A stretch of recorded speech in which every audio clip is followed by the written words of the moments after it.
Hello everybody, welcome back to my channel. I am Jen and this is Fundie Fridays, and today on my channel we have a very special guest, Mary Claire Kunkel from Faith Evolving. Today I am going to be asking her some what I consider to be dumb questions about Christianity, and we're going to be doing our makeup, and it's gonna be a wild ride. I'm the daughter of teachers. No question is a dumb question. That's nice. I like that. Your channel is Faith Evolving. What is your channel about? So I came up with this really fancy mission statement. Faith Evolving aims to be a resource for Christians seeking faith in our evolving context, but that's a lot of big buzzwords. So basically the meat of it is how to be a Christian if you want to be a Christian without being an asshole to other people, and learning more about like the intellectual side of it without it being like apologetics where it's just to defend the faith from any possible scrutiny or anything. It's just to purely learn about the history and all of that influences the religion that we have now, wrestling with the good parts and the bad parts. Before I knew apologetics kind of had like a stigma around it, I liked a lot of the sources because it like just explained theology to me and things that I didn't know. So it's really cool that there's resources like you are just purely educational or thought-provoking. Like a lot of the apologetics websites, I run into them when I'm looking up some of these cults, and they'll be like, this is good Christianity, this is bad Christianity. Half of my videos is just me cutting out like my Midwestern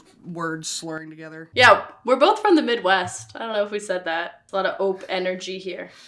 That could be a shirt. I don't talk about it in a lot of my videos, but it's in the description of all of them. I'm going to seminary next year. I'm about to graduate from undergrad to study theology so that I could help teach it to other people, because I think there's a lot of information that only pastors know just because they dedicate years of study to it that isn't taught to congregations in sermons.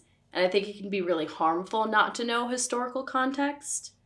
And so I really like the school that I'm going to is like affirming of queer folks and supports women in leadership, obviously, if they're accepting me as a student. But it's not perfect by any means, but there are parts of Christianity that are trying to educate on all of these things without necessarily the stigma of a right way or a wrong way to believe. I think people are trying to do that at least. There's a girl I followed on TikTok that she went to seminary school too, but she was explaining just the different books that they've left out and different stories, and like what becomes official canon has been decided and voted on by people hundreds of years ago, and we don't get a say in it. Especially the whole idea of inerrancy that people have of like, this is all there is, this is it, the books in the Bible. Why just those books?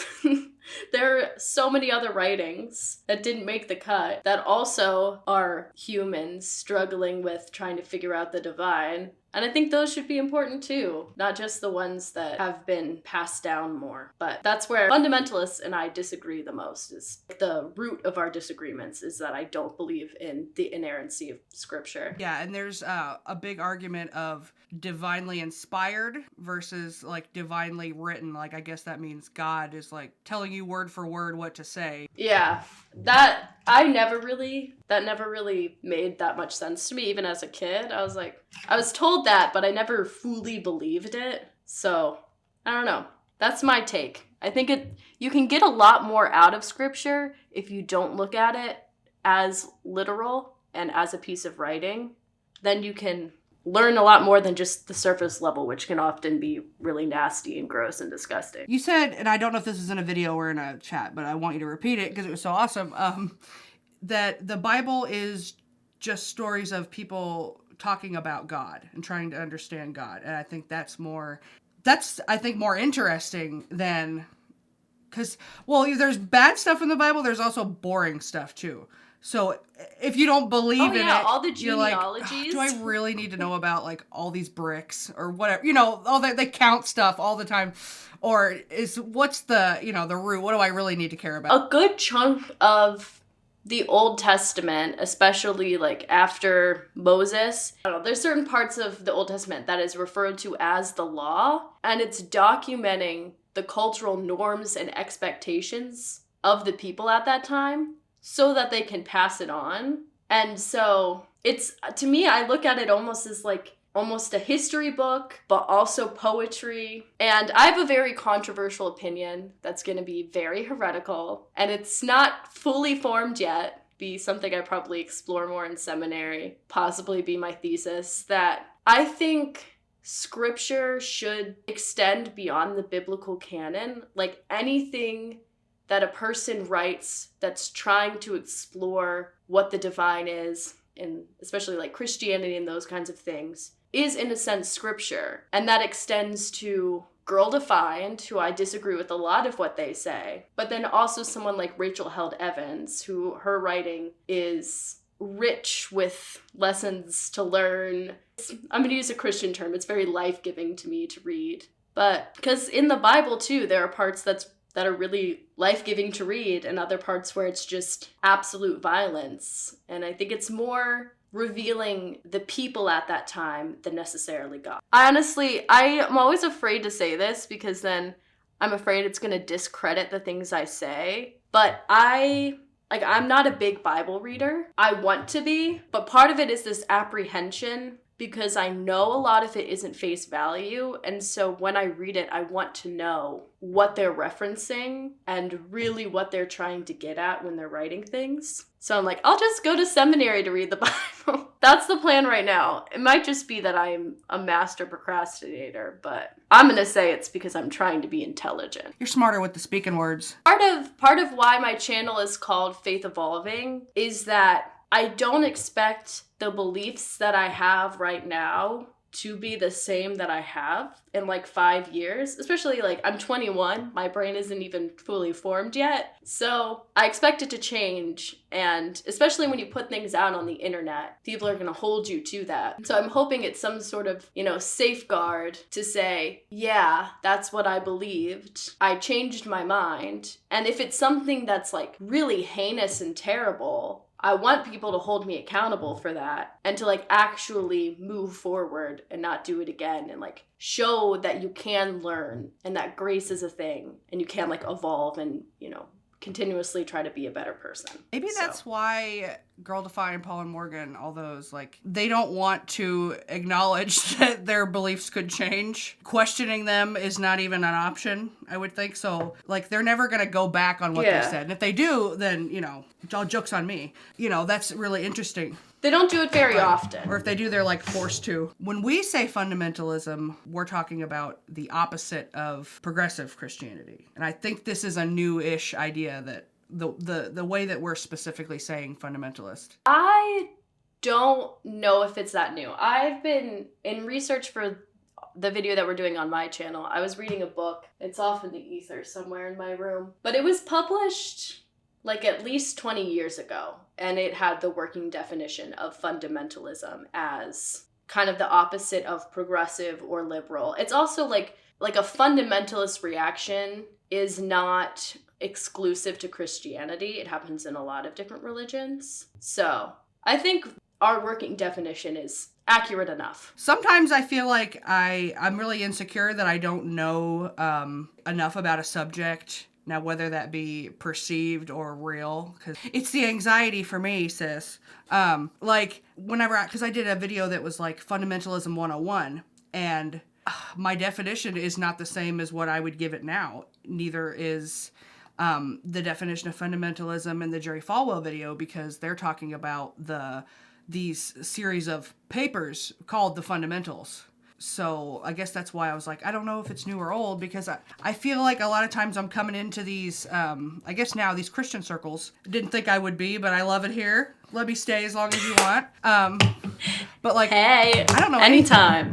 Except for like the bits of, Christian culture that is just embedded in America. I think that's the beauty of language, though, is that these definitions evolve, if you will, but they change. And I've noticed in research that I do of more like fundamentalist type things that they have such an aversion to this redefining of language as if it isn't something that has happened over and over again throughout history. They're like, the progressives are redefining all of these biblical terms. In a lot of cases, the redefinition is going back to interpretation of the original languages, so it's getting more to the heart of what it was actually saying. And also, it's just, yeah, that's what language does.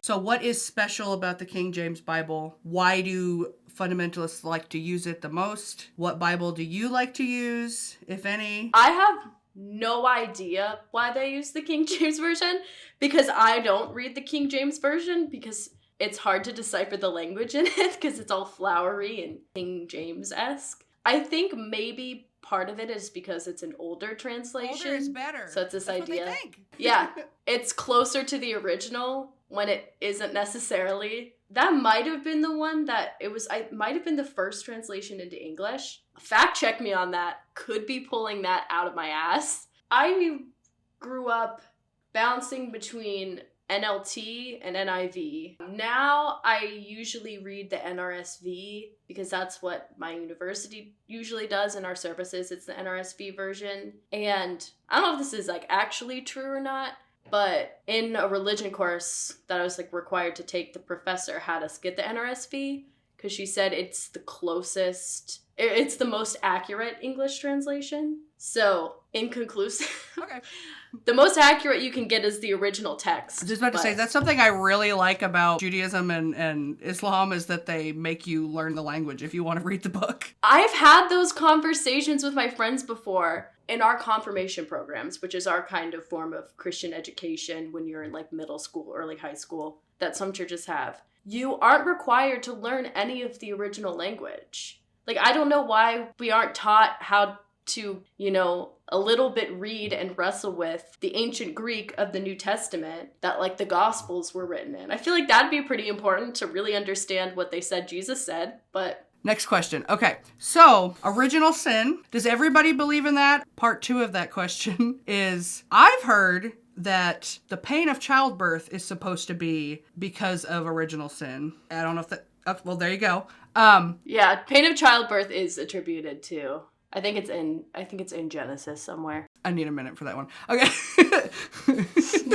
Thanks, God. I thought people were joking. I don't know from denomination to denomination, but I wouldn't be surprised if technically all denominations believed in original sin, but all of the leaders and the people within them might not, especially in more like quote unquote progressive, sects of Christianity. I like to think that maybe part of it is eating from the tree of knowledge is what gave us free will. There's this idea of the problem of evil, of if God is all-knowing and all-present, that's one part, all-powerful and all-loving, then how can there be evil? And so it's like you have to get rid of one. I think a reading of the eating of the fruit can be, or like eating from that specific tree, we took some of that power for ourselves. And so now we have to cooperate with the divine to get back to Eden.